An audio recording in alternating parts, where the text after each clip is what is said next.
Fine. இன்னைக்கு வந்து பார்த்தீங்கன்னா ஒரு முக்கியமான பர்சன் என் பக்கத்தில் இருக்காங்க. அவர் பேர் வந்து ரமேஷ். அவர் வந்து ஒரு ஹோட்டலியர். So welcome Ramesh. இவர் வந்து பார்த்தீங்கன்னா ஹோட்டலில் வந்து இப்போ ப்ரெசண்ட்டாக வந்து ஆப்ரேஷன் மேனேஜர் ஸ்டேட்டஸில் வந்து இருக்கார். ஸோ இவர்கிட்ட வந்து பார்த்தீங்கன்னா ஹோட்டல் இண்டஸ்ட்ரியை பேஸ் பண்ணி நம்ம சில கொஸ்டின்ஸை கேட்டுக்குவோம், சில கிளாரிஃபிகேஷன்ஸ் பண்ணிக்கலாம்.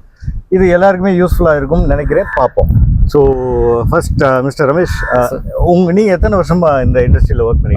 25 இயர்ஸாக ஒர்க் பண்ணிக்கிறீங்க. 25 இயர்ஸ் அப்படின்னா 25 இயர்ஸ் வந்து நீங்கள் வேரியஸ் ப்ராப்பர்ட்டிஸில் ஒர்க் பண்ணியிருக்கீங்க. ஸோ உங்கள் ஹோட்டல் எக்ஸ்பீரியன்ஸ் அப்படின்னா அதை ஒரு ஜென்ரலாக சொல்லுங்களேன். எப்படி இருக்கும் ஹோட்டலில் ஒர்க் பண்ணுறவங்களுக்கு? அது எப்படி ஒரு ஃபீல்? ஹோட்டல் ஒர்க் பண்ணுறதுக்கு அதாவது ஸ்டார்ட் அப் கெரியர்னு இருக்கு. இப்போ கேட்ரிங் காலேஜில் இருந்து நம்ம ஃப்ரண்ட் ஆஃபீஸ் அப்படின்றத ஒரு ஆப்ஷனை நம்ம சூஸ் பண்ணி வரோம். அதுல இருந்து மும்பை ஸ்டெப்ஸ் வேணா trainee, front office assistant, receptionist and supervisor. இப்போ நான் என்ன கேட்குறேன் அப்படின்னா, இந்த இண்டஸ்ட்ரிக்குள்ள புதுசாக வரணும் அப்படின்னு நினைக்கிறவங்களுக்கு என்ன ஆக்சுவலாக என்ன சொல்கிறீங்க? நீங்கள் என்ன சொல்ல வரீங்க? இந்த இண்டஸ்ட்ரியோடைய ப்ளஸஸ் என்ன, அவங்க ஃபேஸ் பண்ணக்கூடிய இஷ்யூஸ் என்னவா இருக்கும்? அதாவது நியூ கமராக இருந்தால், நியூ கமர் அஸ் ஏ ட்ரெயினியாக கேட்குறீங்களா? இல்லை நியூ கமர் உள்ள ட்ரெயினியாக வந்து அவங்க கரியரை ஸ்டார்ட் பண்ணுறப்போ அந்த மாதிரி. எஸ், ட்ரெயினியாக பண்ணும்போது நார்மல், அதாவது டீச் பண்ணியிருப்பாங்க எந்த கேட்ரிங் காலேஜ் ஆர் வேரியஸ் காலேஜிலேருந்து டீச் பண்ணியிருப்பாங்க. இஸ் ஏ ட்ரெயினியாக வரும்போது ஃப்ரண்ட் ஆஃபீஸ் அப்படின்றத எடுத்துக்கிட்டிங்கன்னா we'll give for training for them. So ஒரே ஒரு செகண்டு. ஆக்சுவலாக வந்து நீங்கள் சொல்கிற பாயிண்ட் வந்து என்ன அப்படின்னா, தியரி அப்படின்ற ஒரு கான்செப்ட் பேசுகிறப்போ வந்து பார்த்தீங்கன்னா அது ரொம்ப டிஃப்ரெண்ட்டாக இருக்கும். பட் ப்ராக்டிக்கலாக வர்றப்போ வந்து நீங்கள் அங்கே படிக்கிற அந்த புக்ஸுடைய இதில் வந்து இங்கே டெஃபினட்டாக ஒர்க் ஆகாது. ஆனால் ஒரு ஸ்ட்ரக்சர் கொடுக்கறதுக்கு மேபி அது கரெக்டாக இருக்கும். ரைட்டா? அப்போது ப்ராக்டிக்கலாக வந்து நீங்கள் வந்து கற்றுக்கணும் அப்படின்னா ஆன் த ஜாப் வந்து தான் நீங்கள் ட்ரெயின் பண்ணணும். ஏன்னா ஆன் த ஜாப்ல வந்து நிறைய புதுசாக பிரச்சனைகள் வரும். அந்த புதுசாக வந்து அதே மெத்தடு தான், அதே ப்ராப்ளம் தான். ஆனால் ப்ராப்ளம் வந்து டெய்லி வந்து வேறு வேறு ரூபத்தில் வரும்.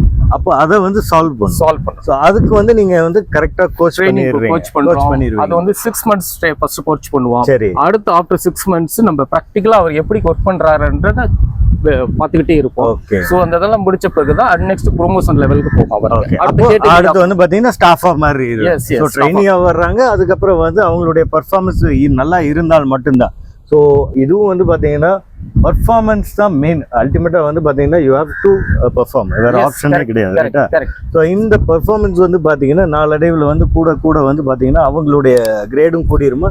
கண்டிப்பாக கூடும். அவங்க அடுத்து வந்து பார்த்தீங்கன்னா சேலரி வைஸ் வந்து இந்த இண்டஸ்ட்ரி எப்படி இருக்குது? அதாவது எனக்கு ஃபிகர்னு எதுவுமே நீங்கள் கொடுக்க வேண்டாம், ஒரு ஜென்ரலாக வந்து கேட்குறேன். சேலரி வைஸ் வந்து இதில் வந்து உட்காந்து செட்டில் ஆகலாம் அப்படின்னு நினச்சாங்க அப்படின்னா இது ஒர்த்தா? Yes, surely. ஆக்சுவலி பேசிக் சேலரின்னு ஒன்று கொடுத்துருவோம்.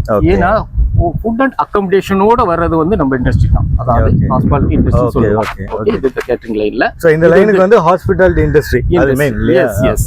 அதில் வந்து பேசிக்கில் வந்து சேலரி குறைவாக தான் இருக்கும். ஏன்னா கமிங் இந்த சிஆர் ஹி இஸ் கமிங் இந்த ட்ரெயினிங்.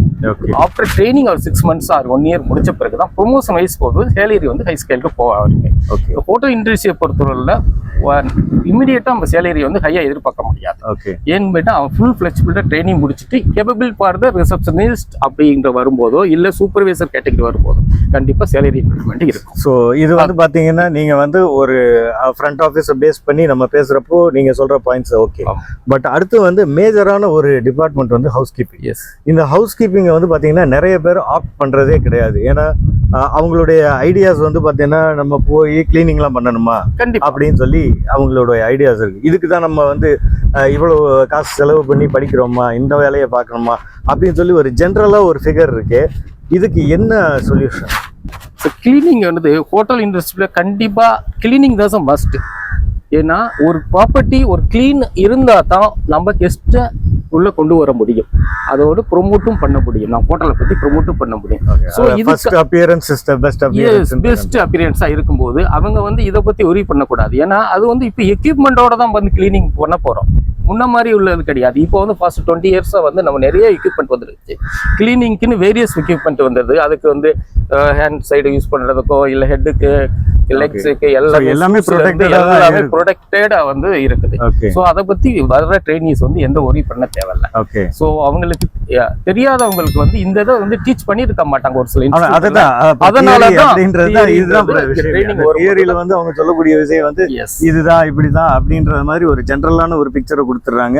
அதை படிக்கிறவங்களுக்கு என்ன நினைக்கிறாங்க அப்படின்னா இங்க போனோம்னா இப்படித்தான் இருக்கும், அதுக்கு இந்த லைன் தேவையில்லை அப்படின்ற மாதிரி இருக்கு. ஆனா நீங்க என்ன சொல்றீங்கன்னா அதெல்லாம் வந்து அந்த காலம், அது பழைய காலத்தோட முடிஞ்சு. இப்போ வந்து பாத்தீங்கன்னா ட்ரெண்டுக்கு ஏற்ற மாதிரி எல்லா ப்ராப்பர்ட்டிஸுமே வந்து அவங்களுடைய எக்யூப்மெண்ட்ஸை கொண்டு வந்திருக்காங்க, அப்டேஷன் ஆயிருக்காங்க. கரெக்ட். ஸோ நம்ம யூஸ் பண்ண போறது வந்து பாத்தீங்கன்னா எலக்ட்ரானிக் கேஜெட்ஸ் மட்டும் யூஸ் பண்ணி நம்ம மொத்த கிளீனிங் பண்ணலாம். அதானே ரைட். ஸோ ஹவுஸ் கீப்பிங்கை பொறுத்த வரைக்கும் நோ வரிஸ்.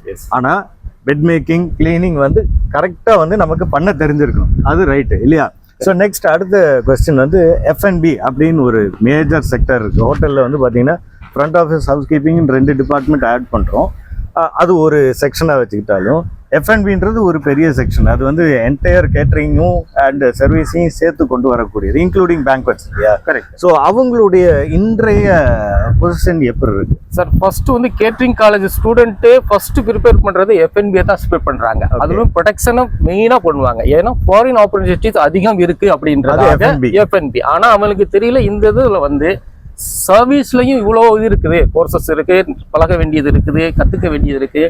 அந்த how to serve the guest without any complaint. In general வந்து கெஸ்ட் கிட்ட எப்படி நடந்துக்கணும்ன்ற மெத்தட் இருக்கு. That is very important. அத வந்து லாங்குவேஜ் வைஸ் எல்லாமே நாங்க வந்து ட்ரைனிங் கொடுக்கிறோம்.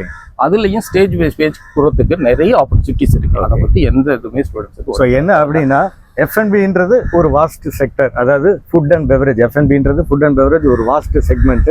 இந்த செக்மெண்ட்டுக்குள்ள நிறைய பேர் சூஸ் பண்றதுக்கு காரணம் வந்து ஆப்பர்ச்சுனிட்டிஸ் அப்ராட்.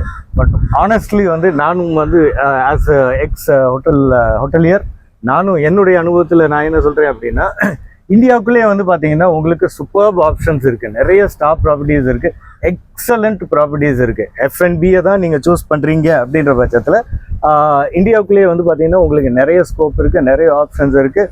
அண்ட் ஆஃப்கோர்ஸ் உங்களுக்கு கிடைக்கக்கூடிய அந்த ultimate packages very very good. Because எனக்கு personally I know lots of chefs, இந்த மாதிரி நிறைய செஃப்ஸ் இருக்காங்க. அவங்களாம் வந்து பார்த்தோன்னா அப்ராட் போயிட்டு அதெல்லாம் வேணான்னு சொல்லி திரும்ப ரிட்டர்ன் ஆகி இங்கேயே இருப்போம், இங்கேயே நல்லா தான் இருக்குது அப்படின்னு நினச்சி உட்காந்துருக்கிறவங்களும் நிறைய பேர் இருக்காங்க. ஸோ இந்த இதில் வந்து பார்த்தீங்கன்னா அடுத்து வந்து பார்த்தீங்கன்னா உங்களுக்கு யூனிஃபார்ம் எல்லாமே வந்து ஹோட்டல்லே ப்ரொவைட் பண்ணிடுறாங்க. யூனிஃபார்ம், ஃபுட், அக்கமடேஷன், அது மட்டும் இல்ல வீக்லி ஒன்ஸ் ஆஃப் இருக்கு. ஓகே. அப்புறம் அது இல்லாம சிக் லீவ்னு சொல்லுவாங்க, அந்த லீவ் இருக்கு, சிஎல்னு சொல்லுவோம், அதெல்லாம் இருக்கு, கேஷுவல் லீவ் இருக்கு. சோ ஆனா இதுக்கு வந்து பெர்மனன்ட் ஸ்டாஃபா நீங்க மாறினாதான் இதெல்லாம் வந்து உங்களுக்கு இருக்கு. ஆனா as a trainee எல்லாம் கூட சம் இது எக்ஸ்டென்ஷனுக்கு வந்து. இப்போ ஒரு சென்சிட்டிவான ஒரு क्वेश्चन கேக்குறேன். ஸ்டாஃப் ஃபுட் நிறைய இடங்கள்ல வந்து பாத்தீங்கன்னா ஸ்டாஃப் ஃபுட் வந்து சரியில்லை அப்படின்னு சொல்லி ஒரு காமனான ஒரு பாயிண்ட் வந்து நிக்குது. எப்படி பாக்குறீங்க அதை? ஸ்டாஃப் ஃபுட் வந்து நம்ம அந்த சரியில்லைன்னு சொல்றதை விட, அதாவது நம்ம செலக்ட் பண்ற குக்கோட வேல்யூ அதை பார்த்து தான் பண்ண முடியும். அங்க உள்ள சிச்சுவேஷனு அவருக்கு ப்ராப்பர்ட்டா ட்ரைனிங் கொடுத்துட்டோம்னா இந்த கம்ப்ளைண்ட்ஸ் பெரும்பாலும் தவிர்த்தரலாம். சில ஹோட்டல்ஸ்ல வருது, நான் ஒத்துக்கிறேன். அதை வந்து ஒவ்வொரு ஹோட்டலும் ரெக்டிஃபை பண்ணிக்கிட்டே இருக்காங்க. ஏன்னா நம்ம மாநிலத்துல மட்டும் இல்ல, பிற மாநிலத்துல பிற கண்ட்ரீஸ்ல இருந்து எல்லாம் வந்துட்டு இருக்காங்க. அவங்களுக்கு தகுந்த மாதிரி ஃபுட்டு கொடுக்கணும், ஒரே மாதிரி ஃபுட், அந்த ஒரு சீக்வன்ஸ் பெரும்பாலும் சொல்லுவாங்க. இல்ல அது உங்களுக்கு வந்து அது கெஸ்ட்டுக்கு போயிருது ஓகே, இல்ல பட் ஸ்டாஃப்க்கு இந்த மாதிரி ஒரு காம்ப்ளிகேஷன் இருக்கு. ஏன்னா மேகாலயால இருந்து வராங்க, பீகார்ல இருந்து வராங்க, நார்த் இந்தியன்ஸும் வர்றாங்க. அவங்களுக்கு தகுந்த ஃபுட்டும் இப்ப வந்து ஹோட்டல் கொடுக்க ஆரம்பிச்சுட்டாங்க. சோ அத பத்தி அவங்க எந்த உரியும் பண்ண தேவையில்ல. சோ டு பி இம்ப்ரூவ் ஆகிக்கிட்டே இருக்கும். ஓகே. சோ ஸ்டே அஷ்வர்ட் வந்து உங்களுக்கு வந்து ஃபுட்டும் வந்து ஸ்டாஃபுக்கு வந்து நல்லா தான் இருக்கும். எடுத்த உடனே நீங்க வந்து பெரிய பேக்கேஜ் கிடைக்கும் அப்படின்னு நினைக்க வேண்டாம். உங்களுக்கு கிடைக்கிறது கிடைச்சிக்கிட்டே இருக்கும். அதை நீங்க அப்படியே வந்து அக்செப்ட் பண்ணிட்டு உங்களை நீங்க வந்து இம்ப்ரூவ் பண்ணிட்டா டெஃபினட்டா ஸ்கோப் இருக்கு அப்படின்றத மிஸ்டர் ரமேஷ் சொல்றாங்க. இன்னைக்கு நமக்கு டைம் கொடுத்துருக்காரு. ஸோ இந்த டைம் படி நம்ம வந்து பேசுறோம். Thank you for coming mister. Thank you sir.